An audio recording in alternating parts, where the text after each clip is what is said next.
where do you go after that? How do you go back to a confident place of being able to lead people?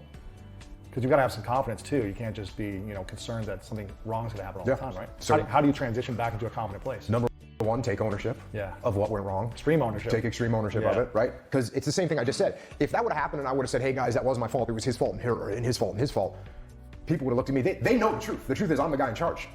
So everyone's respect level for me would have gone down, and their confidence in me would have gone down. But when I go in and say, hey guys, look, this is what went wrong. This is my fault because I'm the guy in charge, and this is what we're going to do to fix it. Well, now everyone says, okay, well, he's taking ownership of the problem. He's actually got some good solutions to make sure this doesn't happen again. Their confidence and the respect for me goes up, and we can move forward. Right. How often did you have to take extreme ownership? Every single day. Every day? Oh yeah, of course. Wow. Of course. The minute that you're blaming anyone else for things that are going wrong, the moment that you do that, think about what it does to you. Think about what it does to you. Mm-hmm. If we go on a mission and something goes wrong and I go, that wasn't my fault. Well, what am I doing to fix it now? What am I doing? Right. I'm not doing anything. Nothing. Just blaming people, because I don't think it's my fault. So I'm not going to change anything. Well, then we'll make that same mistake again. Then I'll say that wasn't my fault, and we'll never make any progress. Whereas if I say, hey, this was my fault. Here's what I'm going to do to fix it. Then we fix the problem. And by the way, when I point my finger at you and I say, hey, this was your fault, what's your reaction to that? Defensiveness? Yeah, you're going to get defensive. Yeah, of course. And then what are you going to do? No, it wasn't. I'm blaming this person, that person. They dropped the ball here. Jimmy did that. Johnny did this. Yeah. And what are they all going to do? Pointing back to you. So now what do we end up with? We end up with no solutions. No one taking ownership of any of the problems. The problems never get solved. We never progress. So how many times did you take extreme ownership of something that technically wasn't your fault? There is no thing. There is no thing. There is no thing. So you'll take ownership of everything, even if it wasn't directly. This is a question, a comment that I get from my consulting business, right? We work with business leaders. And someone will say, yeah, I get it, but what should I do when it's really not my fault? But it is your fault. It's like, oh yeah, I have yet to have somebody stump me with a question when I say, no, if you're in charge of something and something goes wrong, it's your fault. It's all your responsibility. It's all your responsibility. Because if I'm in charge of a platoon and one of the machine gunners that's 4 or 5 levels below me in the chain of command and is on a position that I'm not even at, and he shoots his machine gun in the wrong direction towards friendly forces, whose fault is that? It's your fault. Yes, it's my fault. I didn't train him well enough. I didn't make sure he understood his fields of fire, where he was allowed to shoot. I didn't make sure that he was being monitored correctly by his fire team leader to make sure that they all knew what was happening. And at the end of the line, if he's not competent and capable of doing his job, it's my fault that I let him be in that position. Right. So no matter what happens, it's my fault. So what do you tell CEOs or leaders of big companies that have multiple lines, underneath them that don't have the time to train them personally, but they have someone underneath them to train, who's training them, who's training them? How do you coach those individuals? It's really easy. The guy says to me, hey, we failed this project. And I said, oh, well, why did we fail that project? Oh, because of Bill, the frontline manager. Oh, okay, who's in charge of Bill? It's Mike. Oh, okay, who's in charge of Mike? Fred, who's in charge of Fred? The leader, the CEO. Yeah. I am. Yeah, that's right. You're in charge of Fred. So that means you need to make sure that your intent is felt all the way down through the chain of command. How do we do that? That's leadership. This is why I have a consulting business, because this is what you have to do. Yeah. Because the larger a company gets, look, when I'm in charge of 8 people, it's easier. Everybody knows what I'm thinking. I see them every day. I can sit in one room and talk to them all face to face. On the battlefield, you're in charge of a fire team. A fire team has 4 or 5 people in it. Even in combat, you can control 4 or 5 people. 8 people, you actually can't control anymore. In a firefight, you can't control 8 people. That's why the Army, the Marine Corps, around the whole world, it's like 4 or 5 people in a fire team. That's what the base unit is. In the corporate world, you can handle a little bit more than that because there's no explosions happening, there's no gunfire. Yeah. So you can control 8 people, 10 people, something like that. That's kind of what the normal corporate structure breaks out as.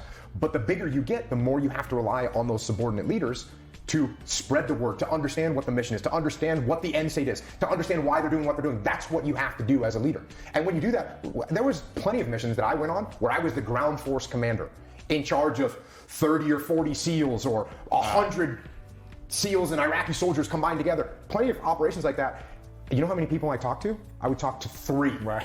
I would talk to the 2 platoon commanders and the mobility commander. Yeah. And everybody, and then they would talk to their 2 or 3 people, and then their people would talk to their 2 or 3 people. So how do you get that message across to 100 or thousands if that's in your organization? There's a bunch of different ways. So in a big organization, this is something that we come across. I mean, we work with companies. I think the biggest company we work with is 167,000 employees. 167,000 employees global, right? So they're all over the place. So how do you get the message? Well, there's a bunch of things that you have to do. Number one, you have to make sure that your message is simple, clear, and concise, right? You gotta communicate in a way that even that frontline trooper can understand what you're talking about. Now, you have to translate that up and down the chain of command, because if you're my chief operating officer, obviously the level of detail that I go into with you and the chief financial officer, that's going to be higher. You guys need to, we need to be in a deeper level of conversation and understanding. But I need to make sure that you know how to translate that down to your next level. And then that person knows how to translate it down to their next level and all the way through the chain of command. There's companies where I'll go into the CEO and we'll be talking, I'll say, so how well does everyone understand what your mission is here? And he'll say, oh, absolutely. I'll go to a frontline person and say, what's the mission of this company? They have no idea. They have no idea. So, and this can be a real problem. This can be a real, I mean, obviously this can be a real problem, but it becomes a real problem when if you're a frontline troop and you don't understand what the mission is, you can make bad decisions on the front line. So there's certain companies at certain stages where the most important thing they can do is be cost effective, save money, right? And that's if a frontline troop needs to make a decision about, hey, should I redo this thing right now, which is going to cost us a little bit more money, or should I just let it go with a little bit lower standard? Well, if what you're focused on is saving money, that guy says, okay, you know what, I'm going to let this go even though the standard is a little bit lower. That's a decision that can get made. But what if your focus right now, maybe you got some bad reviews from consumers, and so your focus is to make quality perfect, even if you have to expend a little bit more money. If the frontline troop knows that, he goes, wait a second, this isn't quite where we want it, so he redoes it, it costs a little bit more money, but we're now achieving the mission at that time. And guess what? As you can probably figure out, the mission changes because we will work with a company where, what are they trying to do right now? They're trying to maximize profits for this quarter because they're going public and they need 4 quarters in a row or 6 quarters in a row where they see that increasing. So, okay, guess what kind of decisions they're making? Now, can you go too far with that? Absolutely. Yeah. And now you get the frontline troop that goes, hey, I don't care. I'll put out as many as I possibly can. It's going to be dirt cheap and I save the company a bunch of money. But now we end up with bad quality out there and we will get a bad reputation and that'll hurt us strategically. Right. So how do you get that message out there? You have to, number one, make sure it's simple and then you communicate it. What's a simple message for like I guess it depends on the company, but. It depends on the company. Yeah. But should a simple message be like one sentence, you mean? Or should it be simple to understand? Simple to understand. Yeah. The more, and what we'll do with companies is we'll do a drill where we'll work on their mission. It's kind of their mission statement, but then also their mantra, or maybe a couple mantras where, in this case, hey, it's quality over quantity. Right. And now a frontline person's making decisions based on that, right? And so there's a couple mantras, 2, 3 mantras that the people can refer back to that helps them guide their decision-making process. And then on top of that, they have like a little bit more detailed mission statement where they can say, wait a second, I know the mantra says this, but it also says we're supposed to take care of our customers. Yeah. And if I let this go, then my customers won't be taken care of. I need to adjust a little bit. Right. What would you say is your mission and the mantras you use for your business brand? So I have a bunch of different businesses. For Echelon Front, our consulting business, our mission is to be the premier organization for leadership consultancy in the world. That's what we're trying to do. And we're doing great at it. We're doing great at it. How do we do that? What are the mantras? Well, number one, like we just said, what do we want to do? We want to make our clients and customers happy. How do we do that? We provide them great service and we actually improve their game. Yeah. We actually can look at their metrics and say, hey, look, we're glad you brought us on board. Here's what we said we were going to do, and here's how it works. So that's, and one of the other things that we say is, look, we don't want to be a permanent crutch that people have to rely on. So a lot of consultancies, they want to go in and hook into a company for an extended period of time, and we don't want to do that. We want to work with you for 6 months, 12 months, 18 months, depending on the size of the company. And let you go, yeah. We do have some companies that are growing rapidly, and so what we do is as they acquire new companies or as they bring in lots of new people, we're there to help train them and kind of onboard them.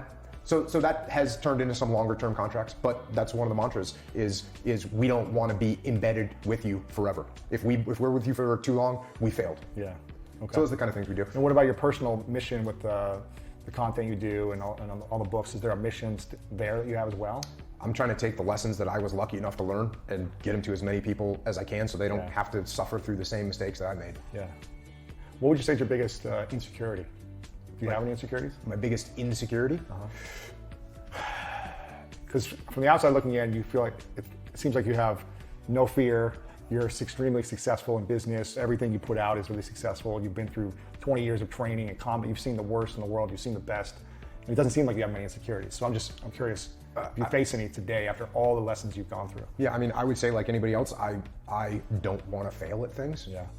And for me, like I said, if there's people out there that could use the lessons that I've learned and I haven't gotten it to them, to me, that's a failure. Yeah. So that's the kind of thing that keeps me awake at night. The other thing from that perspective is you look at, you say, you've seen a lot, you've been through a lot, and I've been through a decent amount. There's many people that have been through infinitely worse than me, but for what I'm insecure about, for what I worry about, is I worry about missing out on opportunities that I have because I got friends that will never get the chance to execute on opportunities because they didn't come home. And so for me to squander any moment, any second of my life, my life is a gift, your life is a gift. I know that for a fact.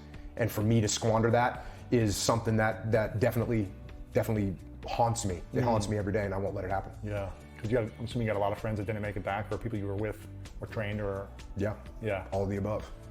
So do you feel like you have this responsibility to make sure you take on every opportunity, or the opportunities that come to you, you've got to at least give them your best shot, even if you kind of quote unquote fail at it? Well, yeah, I mean, there's a what you just said, I mean, even as you said it, it's an unrealistic statement. Hey, every opportunity that comes your way, I'm going to take on. No, that's not true. Every opportunity that I have, prioritize and execute, which is one of the laws of combat. Right. It's like, hey, you're going to get opportunities, but I'm going to look at them, assess them, and move forward. But really, I'm talking about the real things that I'm trying to do, that I have the opportunity to do. I'm going to do them to the best of my ability. Yeah. Is there anything you regret in your 20 years of being a SEAL? I mean, you're always going to have regret. Is there anything that you still hold on to, that you haven't processed and let go of, or been okay with, I guess, like the regrets that you dealt with? I don't spend a lot of time with regret. That's good. Because there's not much that you can do about it. Yeah, it's happened. So what the way I look at regret is, what did I learn from it? What did I learn from whatever thing I'm looking at that I know I could have done a better job, could have done different? Sure. There's a million things like that, but I don't sit there and think about them all day long. What I think is like, hey, here's the lessons that I learned from them.